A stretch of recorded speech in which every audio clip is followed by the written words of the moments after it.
Charmé, grâce peuple de Dieu. Père, je te rends grâce et je te bénis. Merci de prendre le contrôle au nom de Jésus. Amen.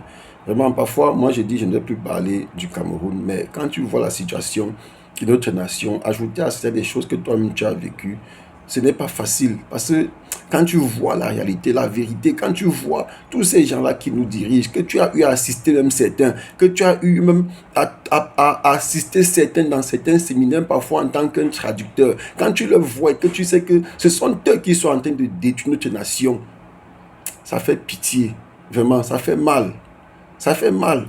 Tu te demandes comment ils ont fait pour entrer dans le milieu occulte, dans les sectes. Tu te demandes comment ils ont fait pour commencer à livrer le sang à Satan. Quand tu le vois, ils ont l'apparence, ils brillent, clean. Mais derrière, il y a des ombres maléfiques.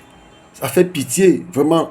Pour moi, ils font pitié peut-être par rapport à toi, le citoyen ordinaire. Pour moi, ils font pitié parce que je comprends ces réalités-là. C'est des personnes qui sont déjà mortes, qui ont tout livré au diable et qui sont obligées de verser le sang, de livrer des chairs par des accidents, des maladies, la chair des gens, comme on voit, pour pouvoir avoir une énergie supplémentaire qui leur permet de tenir jusqu'au jour où ils vont mourir. C'est pour ça que beaucoup ne peuvent pas lâcher le pouvoir si ce n'est que par la force. Et c'est ainsi qu'ils ont signé avec le diable. Beaucoup, c'est comme ça. Donc, ils ne peuvent pas lâcher parce que le fait qu'eux, ils se maintiennent au pouvoir, ils font plutôt le bonheur du diable. Ils sont au service du diable. Ils accomplissent un travail maléfique. Satan n'a pas créé un pays.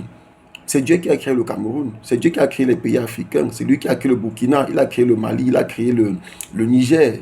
Dieu merci, ces trois nations-là ont réussi à sortir de ces forces occultes-là et sont en train de trouver leur propre route. On espère aussi que le Cameroun, bien notre pays, comme la Côte d'Ivoire aussi, parce que la Côte d'Ivoire, c'est un pays hautement occulte, même si certains hommes de Dieu là-bas sont fortement attachés aux dirigeants pour blanchir cela, mais ils ne réussiront pas. On dit toujours 99 jours pour le voleur, un seul jour pour le grand patron. Même chose chez nous au Cameroun. Beaucoup de prophètes, beaucoup de grands hommes de Dieu sont allés signer avec les autorités et ils vont tomber ensemble.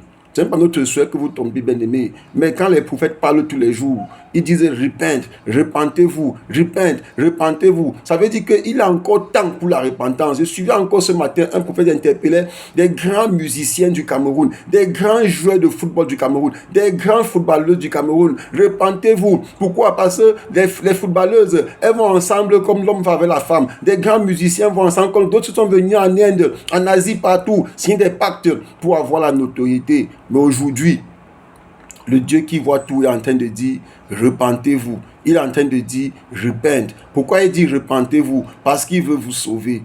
Malgré ce que vous avez fait, il veut vous sauver. C'est vrai que quelqu'un m'a dit, parfois ce n'est pas facile de refuser. Tu arrives là-bas, maintenant on te propose des conditions. Bien aimé, tu peux refuser. Moi, on m'a tellement proposé, même quand je travaillais, on m'a tellement proposé. Même quand j'ai créé ma structure, on m'a proposé.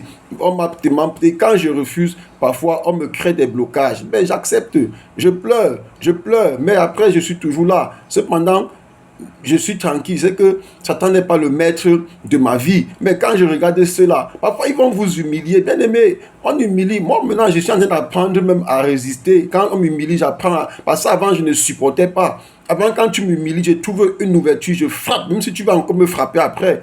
Mais actuellement, je suis en train de faire vraiment l'effort de résister à toutes ces humiliations. Ce n'est pas facile, bien aimé. Oui, parce que les enfants du diable ne se cachent pas. Surtout nous qui sommes isolés. Ils savent que tu n'as personne, tu es seul. Donc quand ils frappent, ils savent que tu ne vas dire à personne. Donc tu es obligé de supporter. Je me demande donc comment ces gens-là, ils n'ont pas pu supporter, ils n'ont pas pu résister. Alors que c'est facile de résister. C'est là que le diable a dit, le Seigneur a dit, résistez au diable et il fuira loin de vous. Beaucoup parmi eux étaient des chrétiens. Et parce qu'ils étaient des enfants de Dieu que Dieu a donné la position qu'ils occupent. Mais malheureusement, étant là-bas, ils sont à peine arrivés, on les a présenté le diable, ils ont choisi le diable. Et pourtant, ce n'est pas Satan qui les a donné cette place-là. Bien aimé, vraiment, repentez-vous. Mon souhait, ce n'est pas qu'un ministre meure, qu'un magistrat meure, qu'un gouverneur meure. Mais mon souhait, c'est qu'ils se repentent, que le pays soit restauré et que ceux-là qui sont montés au créneau avec des faux diplômes, les fils à papa qui ont pris des postes alors qu'ils ne méritaient pas, que même ils prennent conscience que là où je suis là, je ne contribue pas au développement du Cameroun et qu'ils abandonnent. Parce que nous savons comment beaucoup ont acheté des diplômes. Parce qu'il est inadmissible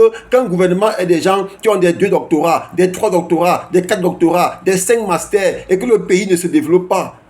Vraiment bien aimé, normalement le Cameroun devait être le pays le plus développé avec tous ces grands diplômés qu'ils ont. Parce que tu ne peux pas dire que tu as 2 doctorats, en plus ça sort d'où? Des grandes universités, ils ont plein de diplômes, mais malheureusement rien n'est fait pour que le pays se développe. Ça veut dire qu'il y a un problème. Donc il faut bien qu'à un moment donné, vous preniez conscience, vous organisez vos enfants qui réussissent dans des concours alors qu'ils ne vont même pas à l'école. Tout ça, ça s'arrête. Vous preniez conscience, vous demandez pardon à Dieu pour toutes ces bêtises, pour toutes ces erreurs. Vraiment, ça ressemble même aux erreurs de jeunesse. Vraiment, abandonnez toutes ces façons de gérer, ces façons de marcher et que Dieu vous restaure. Vraiment, abandonnez mes frères.